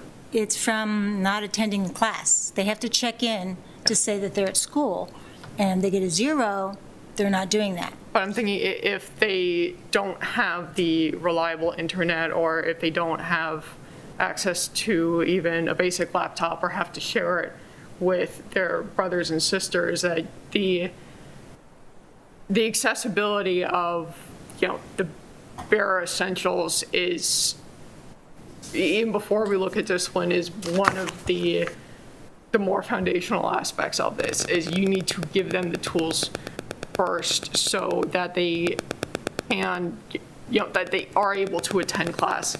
And then if they still don't want to, if they still don't have the discipline, or if they still aren't getting the support at home or from their teachers, then we look at that. So the county did offer Wi-Fi hotspots, Right. And laptops to Yes, students. but let's not forget that we do have a large number of homeless in this county, as does Calvert County. And then that now you're not even talking about computers or internet, you're talking about basics. So I don't want to cut off this good discussion. We're deviating from strengths a little bit, Yeah, that. which is fine. I think we want to morph into that when we talk about weaknesses and opportunities and threats, and I think we've hit some of those. I know we're trying to come up on 8 o'clock soon here, so it's okay with the chair. I'd like to move on. We've recorded the comments that you guys have put down. I also want to mention that county department budgets were due, was it last Friday or the Friday before last Friday? And I did put in my budget a request for $35,000 for a consultant to help us put together the update of the SEDS, just to kind of help us frame that a little bit. So we'll see if that gets traction with the commissioners. We probably won't know till April or May, have a good idea then, but I'll report on that when I hear some positive news, hopefully. So if it's okay, we can move on to D on the agenda. Is that okay? Sure. Elizabeth? And then maybe you can take that one, future SEDS work sessions. Yes, so this is essentially determining, considering that we have, these meetings, I don't want to keep you guys here until 9 o'clock. I know everyone has lives outside of this place. And that we are finding different focus areas for each meeting, and we're really delving into them. It seems to me that the best way to break down and to update and revise and edit the SEDS and the strategic plan would be have separate work sessions outside of this, whether it's once every 4 weeks, once every 6 weeks. We can determine that. The location, I believe that we had already tentatively planned on room 104 over at the governmental center. I think the way it works, and Kelly can help me out if I'm saying this wrong, but I think if we want to meet in person, given the COVID restrictions it today. would be hybrid WebEx. Yeah. Yeah, well, if we want to meet in person, it's got to be in this room. Okay. We can meet if everybody's on the phone with no visual, just a conference call. We can do that at any time. But if we want to meet like this for WebEx, it has to be in this room. Okay, so 104 is no longer an option. What are these work sessions specifically? It would be to go over the SEDS, and we can also determine the work structure, kind of section by section, determine what we want to see updated, whether it's quantitative data, qualitative data, determine if maybe we need to take a different trajectory when it comes to certain items, and then once we've sort of looked at the entire SEDS, and then we would take those principles and update and really try to rehash the strategic plan so it better represents the newly revised SEDS. So just one comment that because I have put in for a consultant who may help us frame this a little bit, I think is the next meeting probably in April, right? End of April? Do we have a date for the next meeting? It's quarterly. Yeah, but I don't know the date. Okay, so let's just assume it's April 20th or something, whatever the Wednesday is, third Wednesday. We can certainly, if the commission wants to set work sessions now, we could also possibly wait till the April meeting when I'll have a better idea whether we're going to get a consultant. If we're going to have a consultant, we may want to have that person help us kind of lead maybe some of those discussions or help us lead us in this project. And because we're not starting from scratch like we were last time, we're updating. Right. So I don't know how much. But with the material that we cover in the regular quarter meetings and adding probably half an hour, 45 minutes worth of covering the update of the SEDS into each meeting, that really has us pushing 2.5 hours. Yeah, I was just questioning, what we were going to do at them. But if we're meeting quarterly, what if we met monthly? Yeah. And had every other meeting was about SEDS or something. But then you would still need to look at what you're going to develop. And last year we talked about this. It seems strange that it's a year ago, but that you really have to start with the existing SEDS and see what was discussed, what was done, what was accomplished, and more importantly, what was not accomplished. And if it wasn't accomplished, why not? And how do we need to change it? How can we move things forward like and COVID? accomplish that in the next period of time? And we did have those discussions. We went through the SEDS point by point to talk about what we've accomplished, our progress in all those very specific areas. We took several meetings to do that. So we did have a little, not that we can't certainly refresh that and bring that to the fore so we can use that as a discussion point, but that, yep. Okay. And that document where you reviewed is in our board docs from prior meetings? Correct. Yes. Yeah. Yes, and just to remind everyone, this is the SEDS not in its entirety. It doesn't have the appendix in it. It doesn't have the tourism and hospitality master plan. It doesn't have the ag plan. This isn't even the strategic plan included in it. So we do have a fair amount of material that, if nothing else, we need to refresh ourselves on and be able to bring it up to date,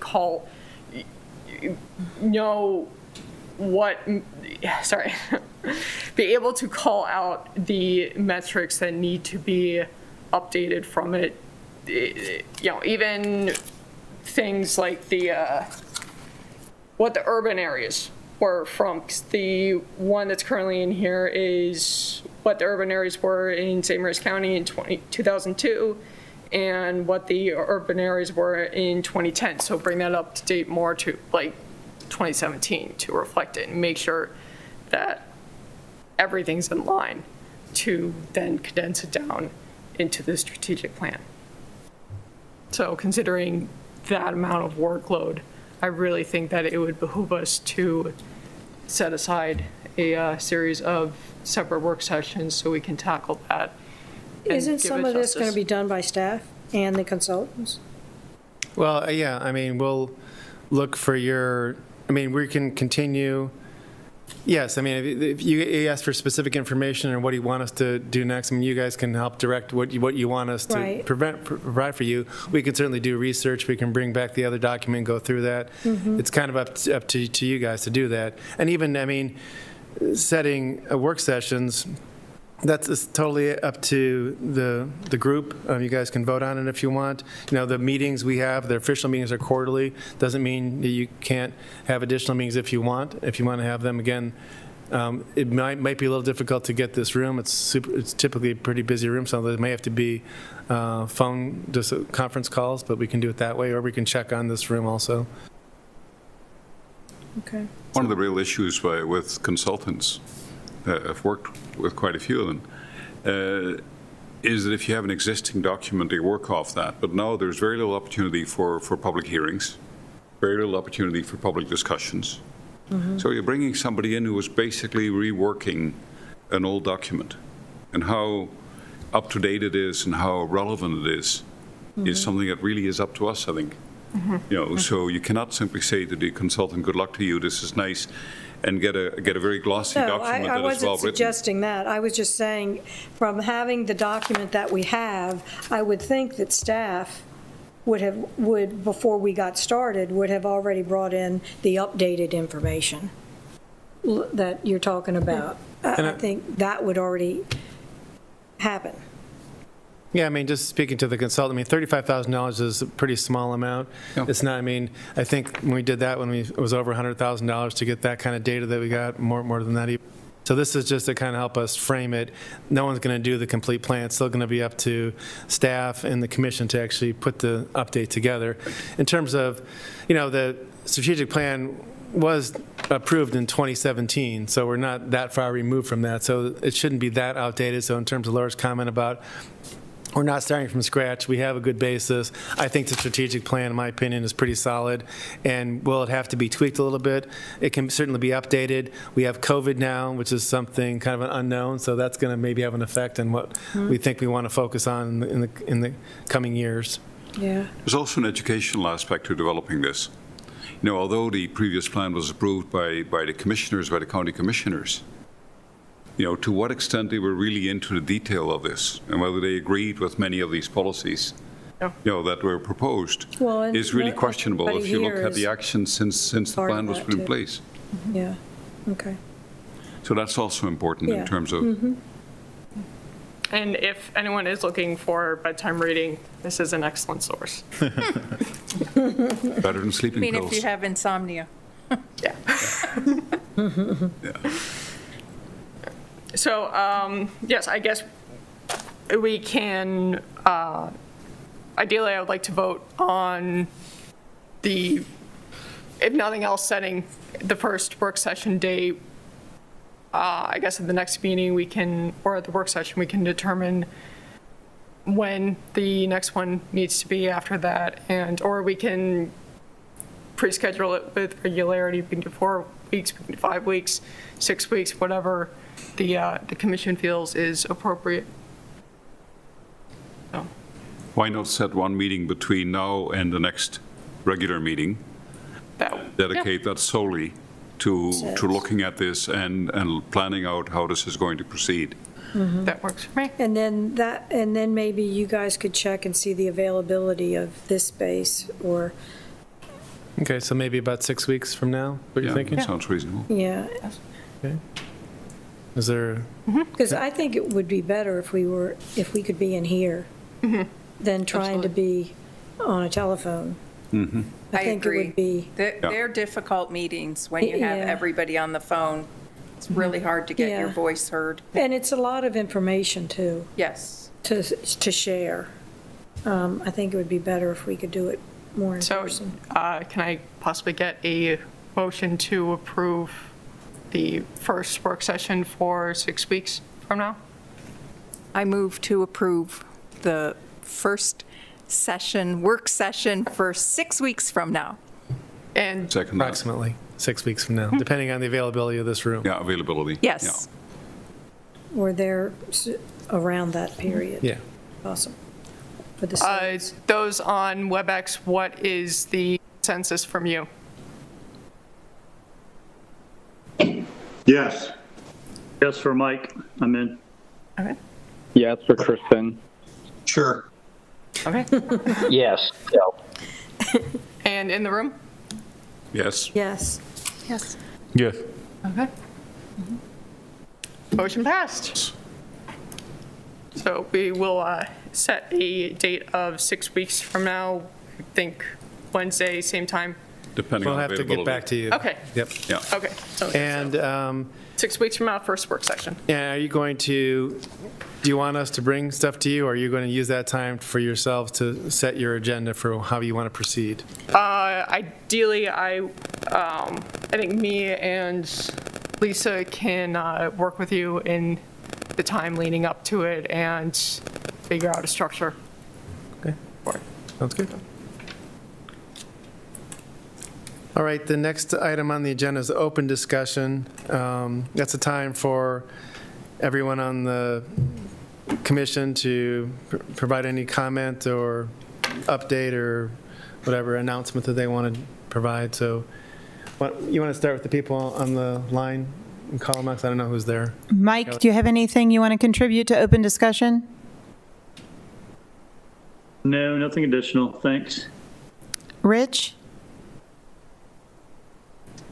No, it's been a good discussion. I mean, in spite of what we talk about, just to kind of let you know, the Chamber's kind of held its own, but last year we had 36 new members join, Nice. and 23 of those joined actually during the COVID between March and December, and we've actually had 3 new members so far this year.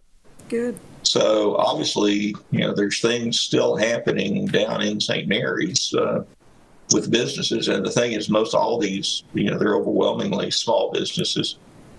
So people, seem to still be holding on to everything. So I think we're still kind of holding our own. We've had some members who have dropped, but not a lot of them have been that we've got notice of just because they're going out of business. So I think we're holding our own. That's great Here news. in the county. Yeah. Tom? Nothing major. I think my biggest comment, based on what something I said earlier, is I think we need to make sure that we're prepared from a government contracting standpoint for the worst may be yet to come. But I think for the most part, the county's done quite well. I appreciate specifically the financial support that's come from the county to a lot of our small businesses. And hopefully you guys can keep that going. So good job. We appreciate it, Chris. Yeah. Thank you. Phil? Not much, just a couple of things. It has been a challenging year, certainly for a lot of small businesses. The water community, the watermen got hit pretty hard this year just because of, a lot of what they do is directly related to how well the restaurant business is doing. So it all kind of trickles downhill. But, on a positive note, looking forward to things getting back to some normalcy this year. I think that we do have a lot of opportunity in the future. We're working on a lot of positive things behind the scene with tourism and whatnot. So kind of rolling up our sleeves and looking forward to hopefully a better, prosperous year this year. Tristan, are you on? I am. Sorry, I couldn't be there tonight, but I guess with restrictions, we got to do what we have to do. Thank goodness for technology. But hope all is well with everyone. I appreciate Chris and your team for hearing us out as a board. I heard some great things tonight, highlighting the point of being engaged, being involved, bridging the gap. I thought that's a great thing. And, being an involved board, I think will just bounce back and serve us well. And, personally, I hope to be more engaged in the community, as a young professional. And I think that will just garner more support from other professionals around. So I know St. Mary's County is a strong community, and I'm sure we'll see our way out of this. Ron?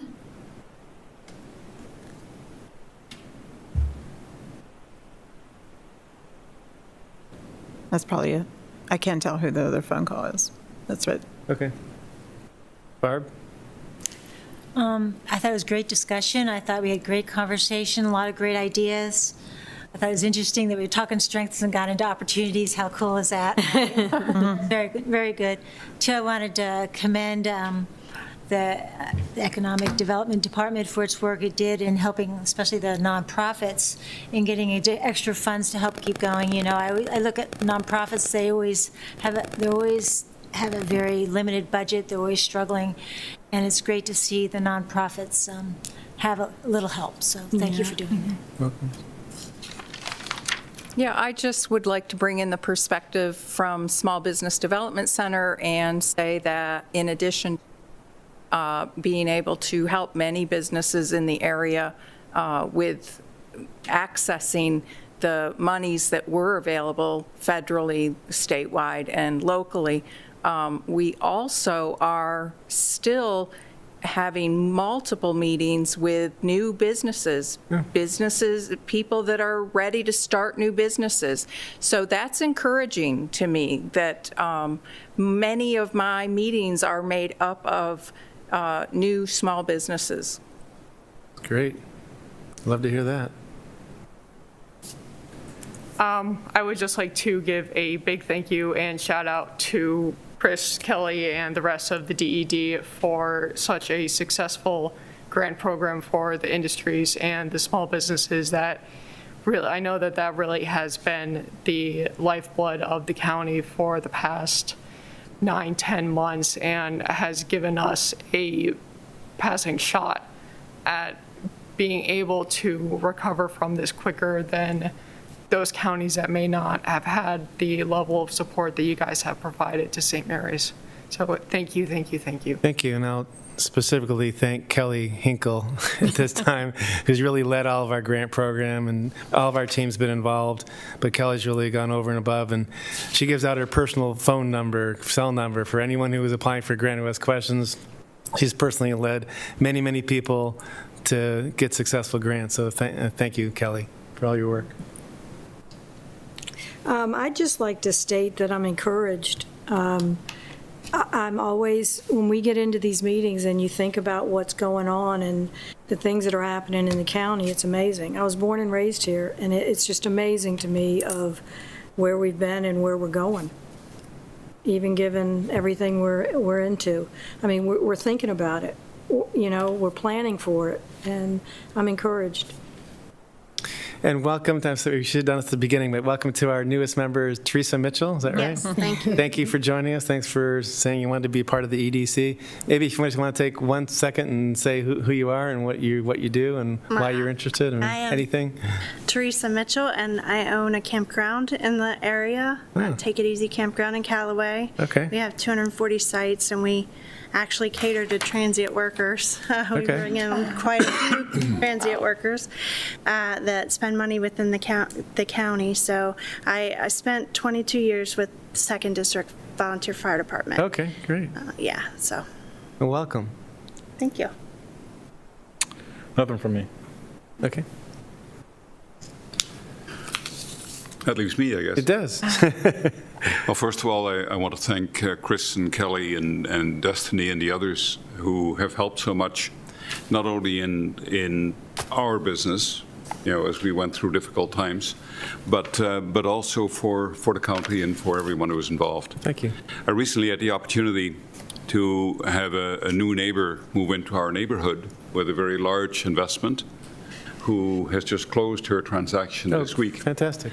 And I was just delighted to see how, with a call to Chris and Kelly, they put together effectively a work group with the county to really encourage her to invest several $1 million and more to come in a new business on a street where housing ranges from $2 million to $128,000. And where you have really a mixture of Old St. Mary's and the influx of businesses from, in this case, from Annapolis, coming here. So it was a great demonstration to me of how the Economic Development Group can really be influential in convincing people that this is where they want to come and this is where they want to invest. Well, thank you. That was not her original plan. She was looking at Calvert County. You guys convinced her. Okay. And she's here. I want to thank you for being an extension of our office. And really, you kind of went through the development process, and you encouraged her and gave her kind of the 101 on how to do development in the county, and you brought us in. So I want to thank you, Gerald, for that. If I may now move on to a sadder topic, and it's something that we talked about a year ago. I had concerns a year ago, and we talked about it at that time, that the review of planning and zoning was going on. And from some of the rumors that I heard at that time, that this would have a very negative impact on some of our businesses and some of our industries.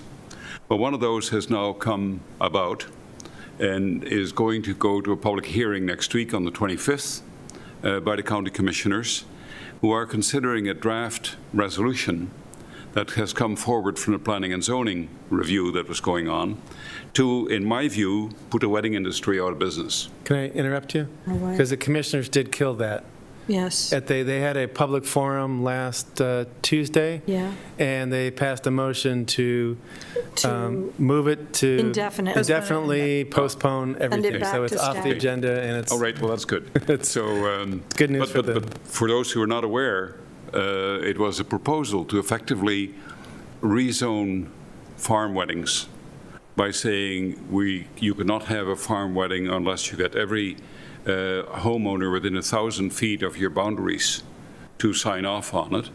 And more egregious than that, it effectively said, what we can do, we can not just rezone it, but we can now force you to come and get a new permit in order for you to conduct weddings. But you can't do more than one wedding a week. You can't do more than 20 per year. You have to bring your entranceways up to the standards of a public road. You have to have speed signs on your roads. You have to have a number of conditions that would have simply ended this industry altogether. And it is not just a rezoning. It was, in my view, an expropriation of the investment that those people had made in those farms. I don't run a wedding site. I don't run a farm wedding proposal, but it would have a heavy impact on all businesses. Again, coming back to the economists we talked about before, there should be a real boom in weddings next year. Right. And we're going forward and trying to put them out of business. And what was most egregious was that this, according to one of the commissioners in the December meeting, was all motivated by 2 complaints that they received. If 2 complaints can put the farm weddings out of business, are we going to put the bars out of business that are within 1,000 feet of a house? What about 7-Eleven? Should we put them out of business? What about Walmart? So this is where a group like this should really be aware in developing the CEDs as well, to sort of warn against those kind of retrograde steps And I'll just that can really damage what we are trying to achieve. And Visit St. Mary's MD, our tourism nonprofit that does all tourism activity for the county, they were heavily involved in that issue. They helped with some alternate proposals. They helped organize some comments and stuff, so they were very instrumental, and they were all over it. And we spent a lot of time on it also in our office. Yeah, wonderful. All right, so thank you for all your comments. Next item is the election of officers, and I'll turn it over to Kelly for how we're going to do this. So you have received an email with the link to the SurveyMonkey to vote, and the link has also been put in the chat. So if you can't access either the chat or your email to vote online, I do have paper ballots. So if you want to raise your hand if you want a paper ballot. I'll come around. Yeah. Anybody Are we need- going to do this now, or how are we going to? So it's going to be, so explain how to have, some people are online, so explain the whole process. Yes, we are doing it now. Yeah, we are voting now. So if you click the SurveyMonkey link in the chat or the email that you received, it'll bring up the ballot. And it looks exactly like the nomination ballot, except for it has just the number of people that were nominated for each office. And just click on the person you're voting for and hit done at the bottom of the SurveyMonkey.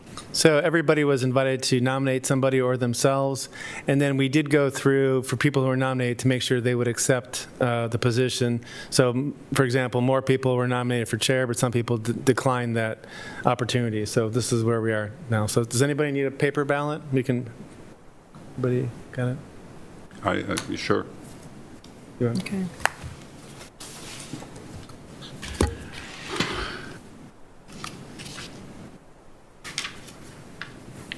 Thank you. And if Amy can play the Jeopardy music during this, we really appreciate that.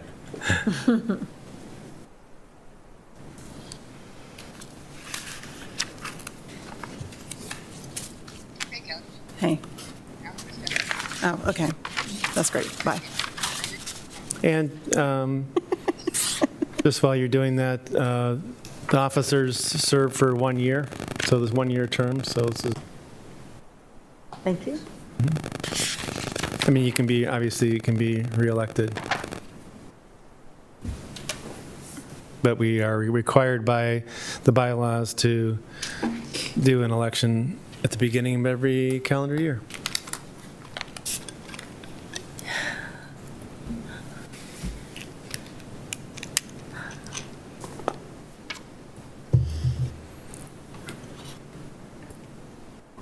And good opportunity to thank the current slate of officers, and you may be on there again, but you may not, but just thank you for serving. Elizabeth as chair, and Lisa as vice chair, and Pleasure. Gerald as secretary. So thank you for sorry. helping us out. What's that?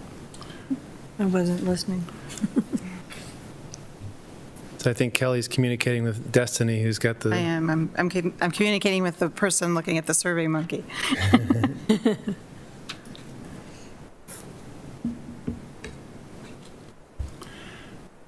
I'm sorry I don't have the date of the next meeting, but we will get that out to you guys tomorrow.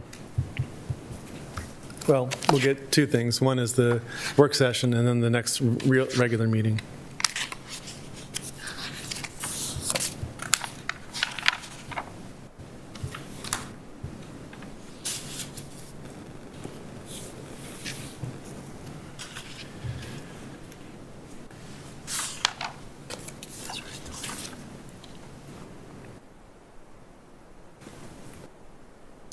Just while we're waiting, another update.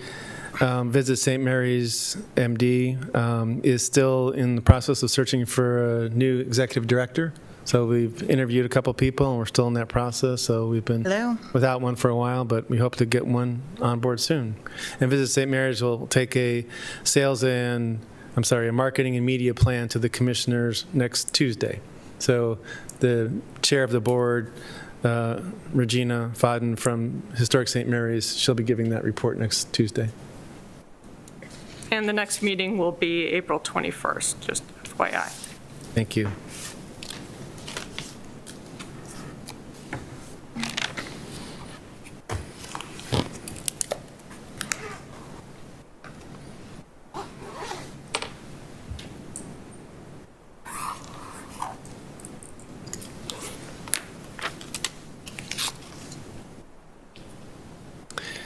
Another quick update while we're here waiting. I think you know that TechPort was something that we stood up at the incubator at the airport. We stood that up with funding from Mike Schroeder's tech transfer office at NOC AD. We did a 3-year operating agreement with the University of Maryland to operate that. That agreement came to a close December 31st. So we're in the process now. We did get some funding for 5 months to continue the lease. Tommy Luganbill is the director. He's paid, I think, currently through the end of March or beginning of March. But we're in the process of working with various stakeholders to try to find continued funding for TechPort, because it's an important asset for our Airport Innovation District. We know it's harder to start an incubator from scratch than to keep one going. So we've got various people kind of brainstorming and talking to people. So more to come on that, but we're doing all we can. We're channeling Georgia. We need to have a runoff in the secretary position. Yeah, okay. That's fine. Destiny's going to do a quick link, or if you, she's going to do a quick link because the people on the phone are going to need to do it online. So her secretary is between John Barr and Gerald Merriman. Okay. Well, since I voted for John Barr, very happily step aside and do something else. If that's our, John, would you like to be secretary? Sure, no objection. Okay. Good. Okay. So our elected slate of officers is Elizabeth for chair, Lisa for vice chair, and John for secretary. All right. Pretty good. Congratulations to everybody. Thank you. Thank you. Good team. Yes. Good team, I think. Yes. I think we're ready to entertain a motion to adjourn, unless anybody has anything else. Make a motion to adjourn. Motion seconded? So we are adjourned, and the next meeting will be April 21st of 2021. For The next scheduled regular official quarterly meeting of the commission. EDC quarterly meeting will be April 21st. And we will email you with the date of the next work session, approximately 6 weeks away. Okay. Thank you, everybody. Sounds like Appreciate fun. Thank the you. Good comments. meeting.